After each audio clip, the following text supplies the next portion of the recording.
miracle. Ah bon? Qu'est-ce qu'il y avait chez eux?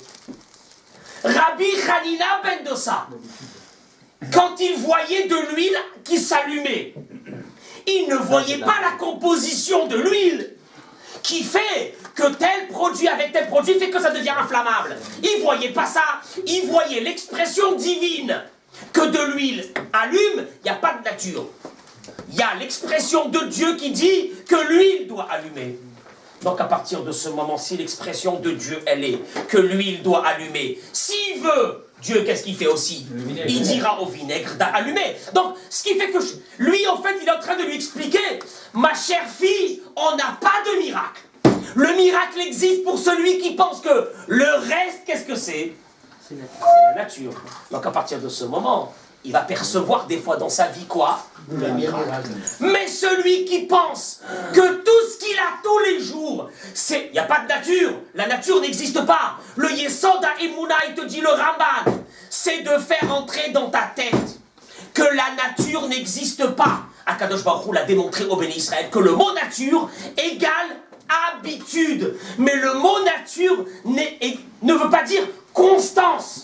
Le mot constance n'existe pas, que c'est linéaire, que la nature a été programmée, et puis à partir de ce moment, Dieu n'est pas là. C'est faux. Même que la nature est là à chaque instant, c'est quoi? C'est Akadosh Baruch Hu qui l'a fait. Rabotai, si c'est ce qu'on veut dire. On va terminer juste sur une chose. Le Chafetz Chaim, vous connaissez l'expression du Chafetz Chaim, qui dit que celui qui a la Emouna, il n'a pas de question. Celui qui n'a pas d'émouna, il n'a pas de réponse. C'est le mot du Chafetz Chaim. Il dit sur ça le Chazon Ish. Le Chazon Ish, il dit une chose. Il y a beaucoup de gens qui parlent de émouna.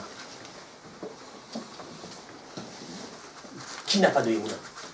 Allez, trouve-moi quelqu'un qui n'a pas de émouna ici. On est tous Bnei Avraham, Yitzhak et Yaakov. Mais bien sûr qu'on a la émouna. Mais bien sûr qu'on a la émouna. Le seul problème, à Botaï, c'est qu'au moment du Nisayon, mais la Gemara dit que même le voleur, il a la émouna. Le voleur, la Gemara dit qu'avant d'aller voler, il prie à Kadosh Baruch Hu qu'il se fait pas prendre. Hachem, la Parnassa. C'est la Gemara dit. Il a la émouna ou il n'a pas la émouna? Mais il a la émouna, il va voler. Tu vois, Kadosh Baruch Hu ne dit pas voler. Qu'est-ce que tu fais? Il prie à Hachem qui va réussir son vol. Alors ça veut dire quoi? Ça veut dire que la émouna, on l'a, Amos. Mais le problème, c'est quoi? C'est de l'exprimer dans le quotidien. La différence, elle est énorme, il dit le Chazon Ish. Regardez, on le trouve ici. Les Béné Israël. Mon cher Rabbeinu, il arrive pour la première fois chez eux. Comment il peut voler? Hein?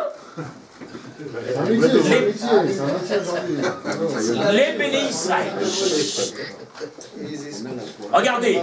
Regardez. Akadosh Baruch Hu, il dit à Moshe, va dire aux Béné Israël que je suis venu pour les libérer. On est d'accord? Ouais. Vaya aminu a'am. C'est quoi Vaya aminu? Mazal Tov, ils se sont embrassés, ils ont cru. Ça y est, Akadosh Baruch Hu est venu quoi? Nous libérer. Qu'est-ce qu'il dit tout de suite à Akadosh Baruch Hu à Moshe? Va chez qui? Chez Paro. Moshe Rabbeinu, il était avec qui? Dit le Midrash. Avec qui il était? Avec tous les Béné Israël et avec les 70 anciens. Oh, qu'est-ce qu'il est écrit? Ve'achar ba'u Moshe ve'Aaron vayomru el Paro. Et après sont arrivés Moshe et Aaron et ils ont dit à Paro. Ils demandent sur sa rachis. Et les anciens qui étaient avec eux, les rabbanim, où ils sont? En arrivant devant le palais de Paro, ils se sont sauvés. Donc, le décalage entre le fait que nous disons que nous avons la émouna et le fait de vivre cette émouna, il dit le Chazon Ish, c'est très très dur. Alors, on a tous des petits degrés, certains petits degrés de émouna. Moi, ce que je voudrais qu'on sorte d'ici ce soir, juste avec une idée. Une seule idée, l'idée, elle est, c'est que on doit prendre conscience que c'est l'habitude qui a détruit chez nous, l'habitude qui a détruit chez nous la émouna. Rabotaï, quelqu'un qui se lève le matin, tous les matins il se lève, il fait comme ça, Ah, il se lève, il crie à sa femme, il crie à tout le monde, il est énervé, il s'en va au travail.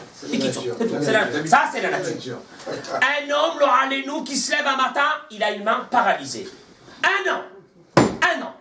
Un matin, après un an, ça y est, les médecins, ils ont dit, Mchet, il n'y a rien à faire. Après un an, il se lève le matin et sa main, elle bouge. Le bâtiment entier va entendre les hurlements de joie, de cris, Mazal Tov. Ils vont appeler Makara, il a bougé sa main. Il a bougé que sa main. Qu'est-ce qu'il a fait? Il a bougé sa main. Il n'a rien fait d'autre. Mais nous, on bouge normal du matin jusqu'au soir. Il dit Rabbeinu Bachye, tout le problème d'un être humain dans sa émouna, c'est que l'habitude a gangréné chez lui la vision qu'il n'y a pas de constance dans la nature. Et que si un homme, son cerveau, traversé par des milliers de veines, il n'a pas d'AVC, alors allez-nous tous les soirs, c'est pas shoot un miracle.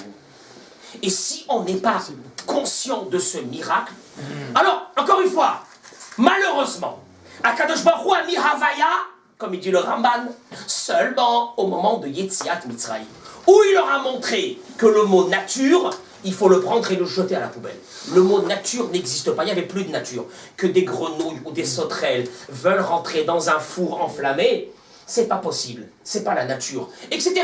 Sur chaque maca qui s'est passé, ils ont vu que la nature n'existait pas. Et effectivement, quand ils sont sortis d'Égypte, le mot nature avait disparu de leur lexicon, ça n'existait plus. Le mot nature n'existait pas. Et c'est ce que Dieu il te dit.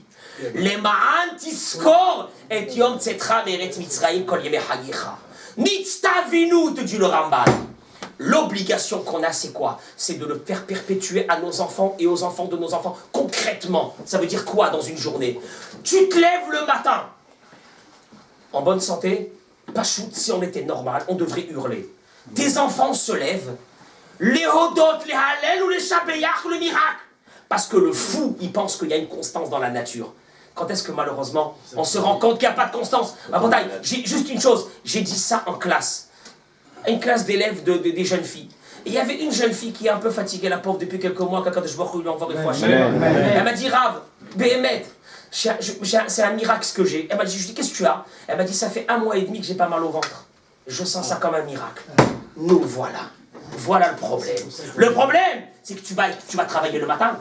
La parnassa, la parnassa, c'est la nature. C'est quoi? C'est la nature. Et Akadosh Baruch Hu te dit, le pire des situations d'un être humain, c'est que tu dis, alors encore une fois, Akadosh Baruch Hu, qu'est-ce qu'il a fait? Il a fait Shakai. Dai, il a dit au monde Dai, ça suffit. Le LM, il a mis jusqu'à un moment. Et il te dit, ton devoir dans ce monde, c'est quoi, Simon? C'est de percevoir que la nature n'est pas la nature. Et que dans la nature, il y a qui? Il y a simplement Mishe Amar Ve'aya Olam. Il y a Akadosh Baruch Hu à chaque instant se renforcer dans cette notion. Je vous en prie de se renforcer dans cette notion que chaque chose normale de la vie, c'est un miracle. Juste, oui, bah alors si c'est un miracle, alors pourquoi nous on pense que c'est pas un miracle, on pense que c'est la nature? Il te dira, nous marier. Parce que c'est devenu une habitude. La preuve, c'est que pour ceux qui étaient dans le désert, le fait de concevoir qu'une graine de blé va pourrir et va faire sortir un épi de blé, ils sont rentrés à la maison, ils ont dit c'est de l'hérésie. C'est quoi ça? C'est quoi ces rabbins? Ils sont en train de nous raconter des bêtises. Ça n'existe pas dans le monde qu'un grain de blé va pourrir et va faire sortir quoi? Va faire sortir des épis de blé. Ça veut dire quoi? Alors qu'est-ce qu'il y a? Pourquoi chez nous l'épi de blé c'est normal? Parce que l'épi de blé c'est la nature. Il est venu Rabbi Hanina ben Dosa, il dit à sa fille, ma chérie, chez nous il n'y a pas de miracle. Tu sais quand est-ce qu'il y a des miracles? C'est quand tout le reste, il est quoi? Nature. Mais quand tout le reste, il n'est pas nature, et que tout le reste, que l'huile puisse flamber, c'est en soi un mar d'Akadosh Baruch Hu, une havaya d'Hachem, une constance d'Hachem que lui, il place à ce moment-là, bevadaï que le vinaigre aussi. C'est rien. Ah, aujourd'hui on est malade. On est malade, c'est la nature. On ne va pas guérir, c'est faux. Si on est malade aujourd'hui, c'est parce que c'est Hachem qui le veut aujourd'hui. Et comme c'est lui qui le veut aujourd'hui, demain il voudra autre chose. Avec nos prières. Ah, la parnassa, ça marchait avant, maintenant ça ne marche plus. Sûrement ça ne va plus marcher. C'est faux. La parnassa, c'est une havaya d'Akadosh Baruch Hu à chaque instant. Si c'est à chaque instant d'Akadosh Baruch Hu, donc demain s'il veut, il ramène la parnassa. Et à partir de là, on reste en contact avec Akadosh Baruch Hu. Et c'est ce qu'il dit à Moshe Rabbeinu. Il lui dit, avec les Avot HaKadoshim, ça pouvait marcher avec Shakai. Avec Shin, Dalet, Yud, ça pouvait marcher. Mais avec vous, je vois que ça ne va pas marcher. Je vais mettre le paquet. C'est quoi le paquet que je vais mettre? Je vais mettre une Havaya totale, où vous allez voir que le mot nature n'existe pas. Nous, ce que nos parents ils nous ont donné jusqu'à aujourd'hui, et je termine avec ça. Nos parents nous ont donné une chose. C'est quoi? Chaque Pessah, qu'est-ce qu'on raconte? On raconte une chose, que la nature n'existe pas. Parce que vous racontez cette histoire dehors, de ce qui s'est passé des macotes, on va vous dire, vous êtes un peu trop... Non, vous êtes... Hein? Oui, non, mais enfin, on vous fait manger. On vous fait manger n'importe quoi. Qu'est-ce que c'est cette histoire? Qu'est-ce qu'on raconte à nos enfants? On raconte à nos enfants, le soir de Pessah, Veigata lipincha, que quoi? Que le soir de Pessah, le mot nature, le mot nature, c'est un leurre que la société, que le monde nous a mis. Non! Que Hachem nous a mis. Et si tu veux, tu vois ça en tant que nature, eh bien, Ezrat Hachem, on essaiera nous de voir à Kadosh Baruch Hu. Amen, amen.